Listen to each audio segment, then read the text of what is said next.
Bienvenidos y bienvenidas, mis queridos hermanos y hermanas, a este nuevo estudio que estamos tratando en la serie del libro del profeta Daniel. Hoy nos toca hablar acerca del capítulo número 8 y vamos a repasar básicamente la historia, porque en buena parte del capítulo número 8 se repite la historia que ya vimos en el capítulo número 7. Así que entonces, básicamente lo que encontramos aquí en el capítulo 8, en buena parte es esa repetición. De manera que antes de poder hacer un resumen de lo que hemos estudiado, vamos a elevar una oración.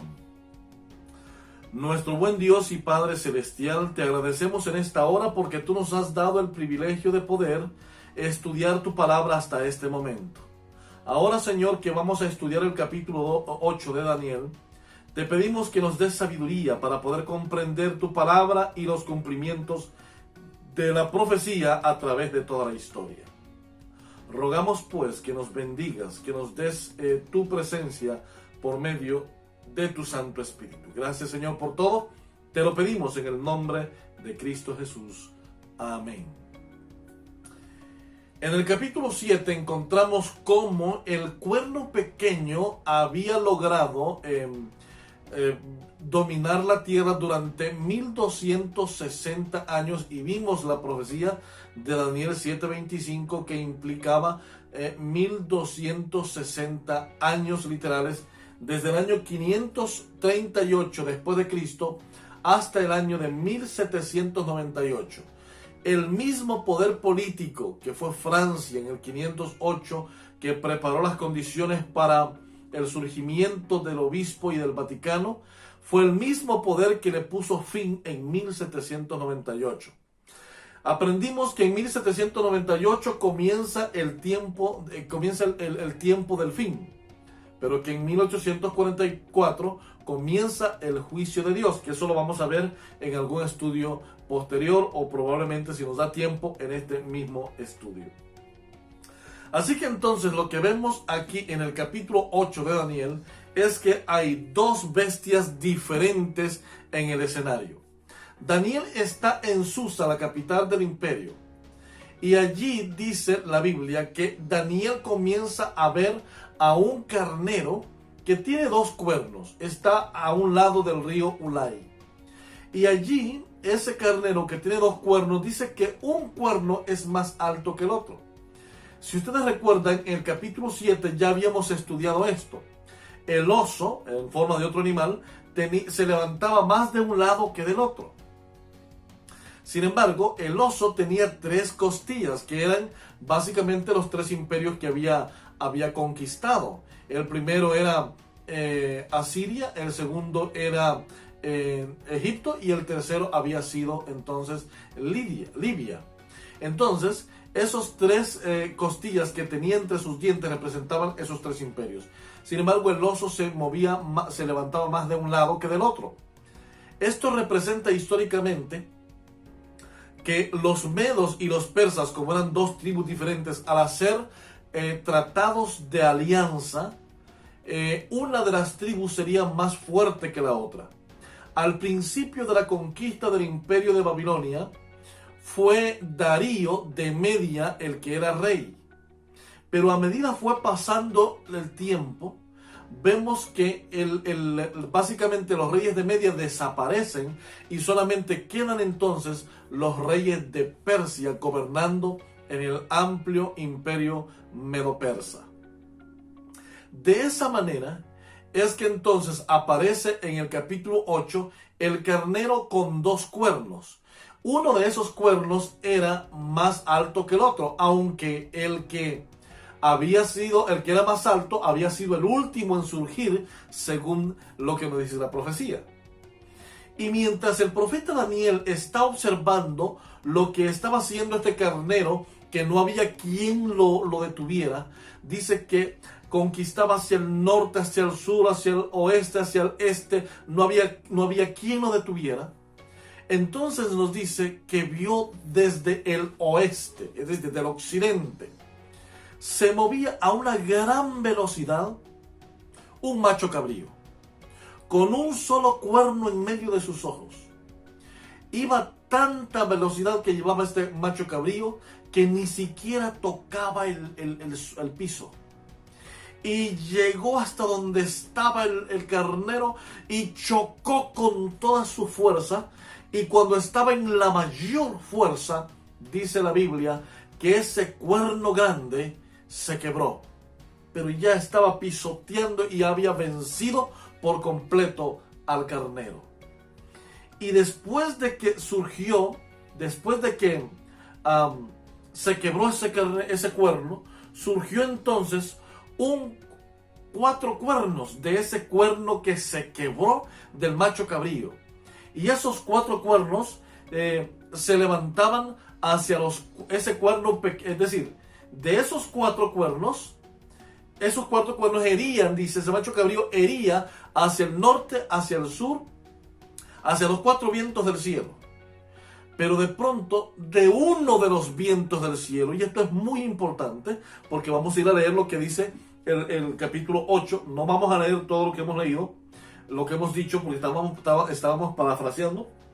El capítulo 8, versículos 8 y 9 nos dice: el macho cabrío se engrandeció mucho, y cuando estaba en su mayor fuerza, aquel gran cuerno fue quebrado, y en su lugar salieron 4 cuernos prominentes hacia los 4 vientos del cielo.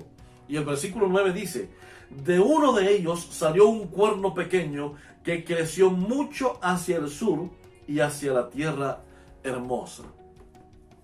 Algunos intérpretes creen que de uno de los 4 cuernos surgió el cuerno pequeño que vemos del macho cabrío.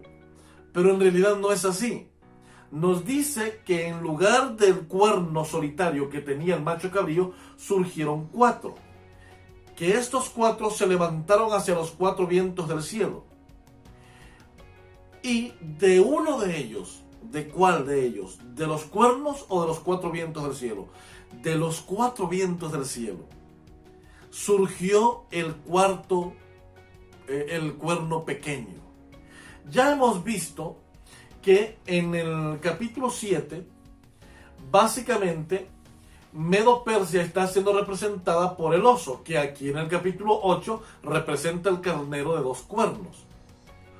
Pero cuando el macho cabrío llega desde el oeste, tenemos que entonces investigar cuál fue el imperio que gobernó el mundo, que haya surgido del oeste a partir del escenario profético que se está dando en Medio Oriente.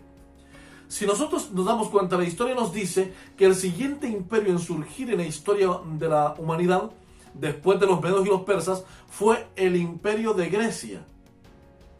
Y si vemos en un mapa y vemos al imperio Medo-Persia, que sería lo que ahora es Irán, al ver dónde queda Grecia, vemos que queda al oeste de Irán. Por lo tanto, el profeta Daniel, que está en Medo-Persia, en lo que sería ahora más bien Babilonia, está observando que del oeste, es decir, de lo que sería ahora el sur de Europa, Grecia, se mueve con rapidez y choca contra el imperio Medo-Persia, venciéndolo. Y fue que a partir del año 331, básicamente, el imperio de los medos y los persas pierde su hegemonía mundial y comienzan los griegos a gobernar el mundo. Y nos dice que tenía un cuerno notable entre sus ojos. Cuando leemos el capítulo 7 de Daniel y los versículos 23 y 24, nos damos cuenta que un cuerno representa un rey. Y nos damos cuenta que entonces el primer líder del imperio griego fue sin duda Alejandro Magno, que conquistó el mundo con estrepitosa velocidad. Sin embargo, cuando estaba en su mayor fuerza, en su mayor apogeo, en su mayor gloria de conquista, nos dice que el cuerno se quiebra. Y eso sin duda es la muerte de Alejandro Magno como líder indiscutible del imperio griego. Surgiendo en su lugar 4 cuernos o 4 reyes. Ya en el capítulo 7 estudiábamos a esta bestia que era el leopardo, que tenía 4 cabezas. y que esas 4 cabezas básicamente eran 4 reyes también que representan a los griegos. Y en estos 4 reinos fueron los 4 generales, porque Alejandro Magno muere sin dejar ningún heredero. Entonces, el reino se disputa a través de la guerra entre los 4 generales, que eran Casandro, básicamente era Ptolomeo, Casandro, Lisandro y Seleuco. Y ellos se dividieron el territorio del imperio, quedando así lo que ahora es Asiria, los Seleucidas, y lo que ahora es Egipto, estaban los Ptolemaicos, que posteriormente llegan a ser el rey del norte y el rey del sur en la profecía del capítulo 11. Sin embargo, necesitamos ver esta experiencia. Luego nos dice que los 4 vientos del cielo, los 4 cuernos se elevan contra los 4 vientos del cielo, y es de los 4 vientos del cielo que surge entonces, de uno de ellos, que surge el cuerno pequeño. El cuerno pequeño del capítulo 8 surge de uno de ellos. Ahora, ¿quién es el cuerno pequeño del capítulo 8 de Daniel?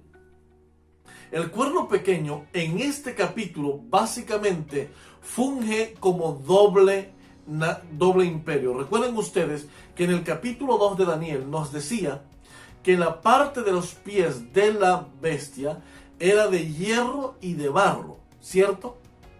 Básicamente era una extensión de las piernas.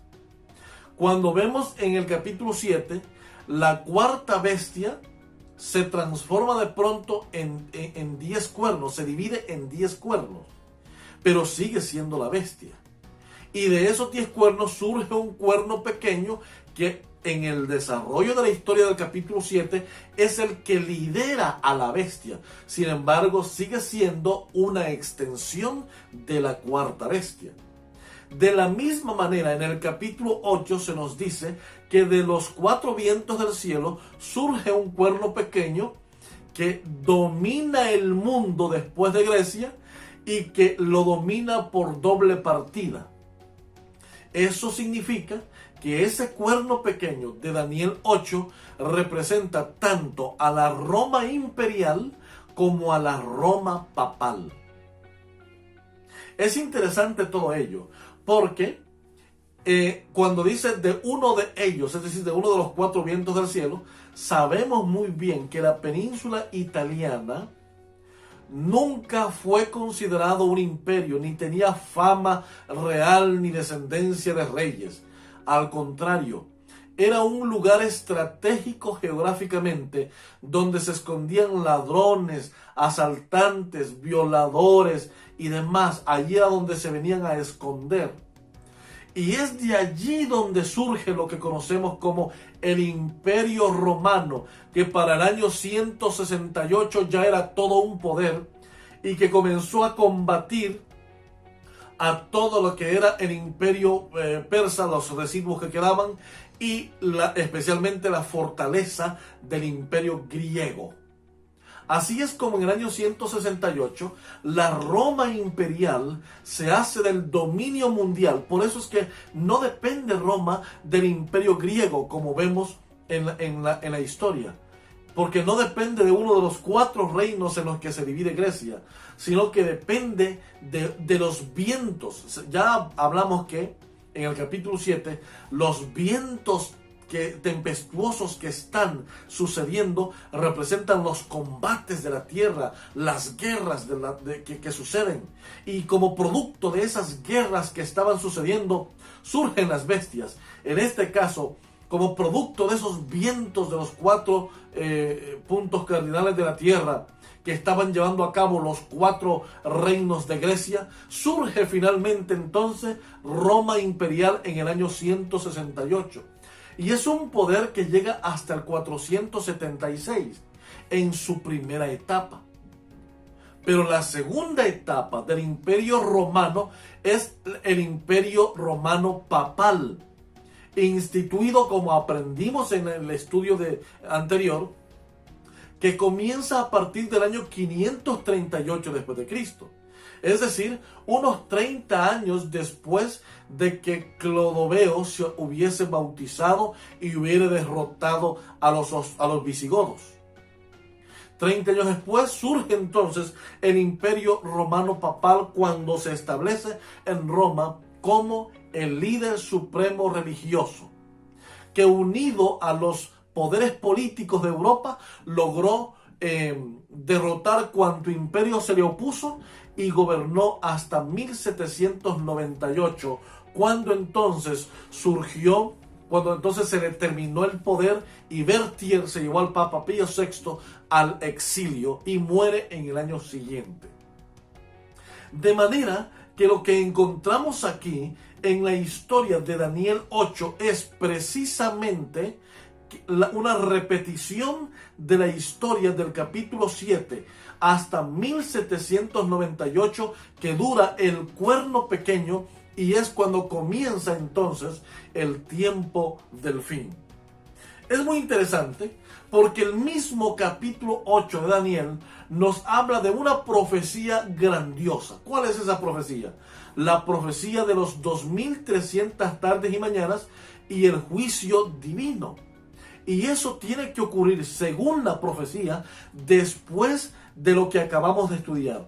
Después del cuerno pequeño que surge de los cuatro vientos del cielo y que comienza a gobernar desde el año 168 en su primera parte hasta el año 476 después de Cristo, y desde el año 538 después de Cristo hasta el año 1798 después de Cristo, con la herida mortal y la caída finalmente de Roma a través de la Francia, la libre, la heroica de aquel momento. Ahora bien, tenemos entonces que en el capítulo 8 de Daniel y los versículos 13 y 14 nos dicen de la siguiente manera: entonces oí un santo hablando de la obra de la prevaricación, de la obra del pisoteo que estaría realizando el cuerno pequeño en su segunda etapa. El ángel pregunta, entonces oía un santo que hablaba y otro santo le preguntó: ¿hasta cuándo durará la visión del continuo, de la prevaricación asoladora y del pisoteo del santuario y del ejército? Y entonces él respondió: hasta 2300 tardes y mañanas. Aquí aparecen dos palabras: ¿hasta cuándo durará el pisoteo del continuo y de la prevaricación o la abominación desoladora? ¿Qué cosa es continuo? Para muchas personas el continuo sería el paganismo, pero si nosotros vemos el universo hacia la eternidad completa, lo único que ha gobernado el universo continuamente ha sido Dios. Cuando vemos entonces el continuo en el santuario terrenal, era el continuo sacrificio del ejercicio sumo sacerdotal que Jesús ha realizado delante del Padre por los pecados de su pueblo. Cuando decimos que el cuerno pequeño, cuando decimos que Roma papal sería la encargada de quitar el continuo y poner en lugar del continuo la abominación desoladora, estas son palabras. Por ejemplo, el continuo es Sakir y Solem sería la palabra para desolación, para abominación desoladora.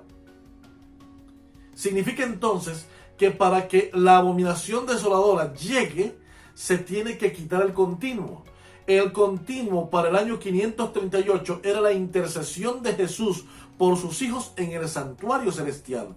De esto nos habla el capítulo 4 y el capítulo 5 de Apocalipsis, cuando Jesús fue entronizado y empezó el ejercicio sumo sacerdotal en el cielo en favor de los hijos de Dios. Sin embargo, lo que vemos posteriormente es que a partir del 538, el papado de Roma quita el continuo de Jesús y establece su propia forma, oigan esto, su propia forma de intercesión humana. Le da poder a los sacerdotes para que ellos intercedan delante de Dios por los seres humanos. Y lo que vemos a partir de allí en toda la Edad Media es cómo cómo el Señor fue sustituido, cómo se vendían indulgencias, cómo perseguían a los cristianos, creyendo que la forma correcta de adorar a Dios era suplantando el continuo del ejercicio de Cristo en el santuario celestial. Suplantándola, ¿por qué? Por el ejercicio de los sacerdotes humanos, por el ejercicio de las indulgencias, creyendo así que podían suplantar la verdad de Dios. Y la pregunta entonces que le hace un santo al otro santo es: ¿hasta cuándo se permitirá que esta abominación desoladora y el continuo sean pisoteados? Y el ángel le responde: hasta 2300 tardes y mañanas, y luego el santuario será purificado. Y básicamente allí termina la visión. Y Daniel se queda hasta enfermo, no entiende nada. Y ahora el capítulo 9 comienza Daniel a interceder: Señor, ya se han cumplido los 70 años de esclavitud. Por favor, permite que mande el pueblo de regreso hasta Judá para reconstruir el templo y la ciudad como tú lo has prometido. Y en ese capítulo 9, en el versículo 24 al 27, el ángel de nuevo regresa a Daniel y le dice: 70 semanas están determinadas sobre tu pueblo y tu santa ciudad, para acabar la prevaricación, poner fin al pecado, expiar la iniquidad, traer la justicia de los siglos, sellar la visión y la profecía y ungir al santo de los santos. Conoce y entiende que desde que salga la orden de restaurar y reedificar a Jerusalén hasta el Mesías príncipe habrá 7 semanas más 62 semanas. La plaza y la muralla se reedificarán en tiempos angustiosos. Después de las 62 semanas se le quitará la vida al Mesías y nada le quedará. Y el pueblo de un príncipe que ha de venir destruirá la ciudad y el santuario. Su fin vendrá como una inundación y hasta el fin de la guerra durarán las devastaciones. En otra semana confirmará el pacto a muchos, y a la mitad de la semana hará cesar el sacrificio y la ofrenda, y sobre el ala del templo uno ejecutará la abominación asoladora hasta que la ruina decretada caiga sobre el desolador. Lo más impresionante en todo esto, mis queridos hermanos, es que aquí el ángel le comienza a explicar a Daniel de una forma diferente la profecía que le acaba de dar de las 2300 tardes y mañanas. Ahora le dice a Daniel: espérate un segundo, es que esta profecía de las 2300 tardes y mañanas es para el tiempo del fin. Ahora te voy a explicar de esa profecía lo único que corresponde para tu pueblo. En otras palabras, esta es una misma profecía, pero hay una parte, la primera parte de tiempo, que corresponde únicamente al pueblo judío. Por lo tanto, al ser un mismo periodo de tiempo, las dos deben iniciar en el mismo momento. ¿Qué es lo que sucede? Que a partir de Daniel, que está recibiendo esta visión, se da cuenta que hay por lo menos 4 reyes después, por lo menos hasta el tiempo de Jerjes y Artajerjes. Jerjes es el mismo rey Asuero que aparece en el libro de Esther. Pero el hijo de este rey era Artajerjes, que en el año 457 antes de Cristo, envía un decreto que era básicamente la repetición del decreto de Ciro y de Darío, que habían anticipado ya algunas oleadas de regreso de los judíos para Judá. Pero en ese periodo, Artajerjes finalmente firma un edicto, un decreto que era mayor y superior a los 2 anteriores. ¿Cuál fue ese decreto? Un decreto que incluía no solamente la restauración del templo en Judá, sino también las murallas de la ciudad. La profecía de Jeremías decía que el pueblo regresaría y edificaría las murallas de la ciudad y también el templo.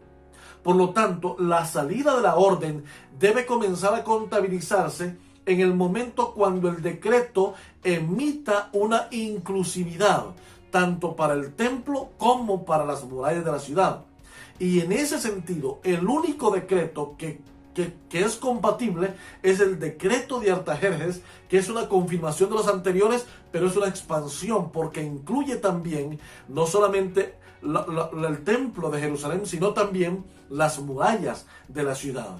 Y es por eso que a partir de ese momento, el 457 a.C., en ocasión, oigan esto, en ocasión de cerca de la fiesta del Yom Kippur o el día de la expiación, comienza aquel momento.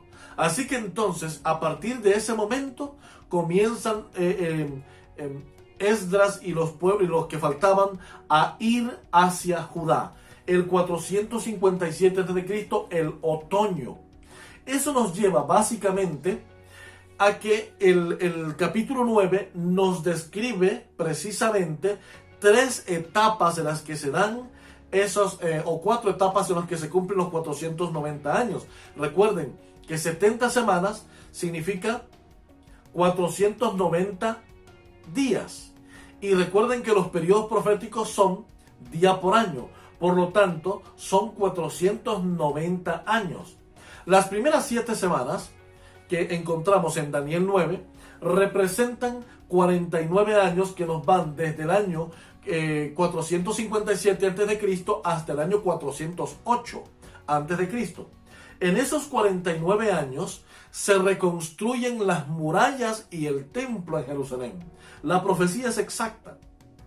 Ahora bien, después del 408 tenemos que contabilizar 434 años, más 49 años serían 483 años. Y nos llevaría entonces al año 27 después de Cristo. ¿Qué es lo que sucede en el año 27? En el otoño del año 27 después de Cristo. El Santo de los Santos, o es decir, Cristo Jesús, está siendo ungido. ¿Qué significa ungido? Está siendo bautizado en el río Jordán en el otoño del año 27. Y hasta aquí se han cumplido exactamente 69 semanas, que son 483 años hasta el año 27 después de Cristo. Después nos dice que hay una semana más y que a la mitad de la semana haría cesar el sacrificio y la ofrenda. ¿Quién? Jesús. ¿Cómo es que se haría cesar el sacrificio y la ofrenda? El apóstol Juan, cuando vio a Jesús un día, dijo: he aquí el Cordero que quita el pecado del mundo. Jesús es el Cordero que quita el pecado del mundo. Así que entonces, ese Cordero representa el sacrificio. Si Jesús es el Cordero verdadero, entonces ya no hay necesidad de más Cordero. Al no haber necesidad de más Cordero, entonces tenemos lo siguiente. Al no haber necesidad de más Cordero, tenemos lo siguiente: que Jesús haría cesar a la mitad de la semana el sacrificio y la ofrenda. Del año 27, si contamos medio año del otoño, nos lleva a la primavera del año 31, cuando Jesús está muriendo. Haría cesar el sacrificio y la ofrenda. En el siguiente versículo de Daniel 9 nos dice que se le quitaría la vida al Mesías. Ahora bien, después de la muerte de Cristo, que fue en el año 31, en la primavera del año 31, fíjense que la profecía de las 70 semanas nos dice el año, pero la fiesta de la Pascua, o el Pesaj, nos dice el día y la hora. Jesús moriría el 14 del mes de Abib a las 3 de la tarde. Así que el año 31 después de Cristo, en el 14 de Nisan, a la hora nona, 3 de la tarde, Jesús estaba muriendo en la cruz del Calvario.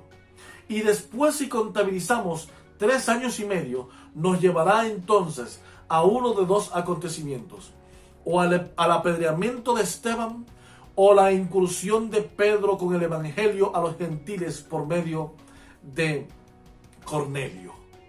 Así que entonces allí se cumplen las 70 semanas de Daniel 9.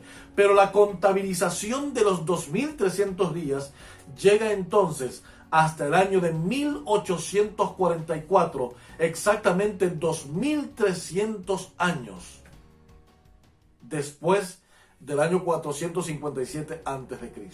¿Qué es lo que ocurre en esos 1810 años después del año 34?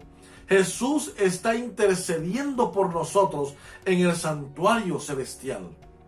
Y ese sacrificio, ese continuo sacrificio, ese continuo oficio de intercesión es el que el cuerno pequeño quitó del lado y puso la abominación desoladora, que era la institución de sacerdotes que hicieran las veces de Cristo en el santuario celestial. ¿Y hasta cuándo duraría? Hasta 1844. Es a partir de 1844 cuando el pueblo de Dios comienza a recibir luz acerca de que Cristo pasaba del lugar santo al lugar santísimo para iniciar el juicio investigador.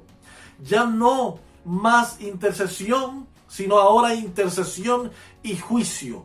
Jesús como intercesor, Jesús como juez, ahora está en el lugar santísimo, en el santuario celestial, y muy pronto saldrá de allí para venir por segunda vez y llevarnos al cielo. Ah, mis queridos hermanos, qué hermosa enseñanza encontramos aquí.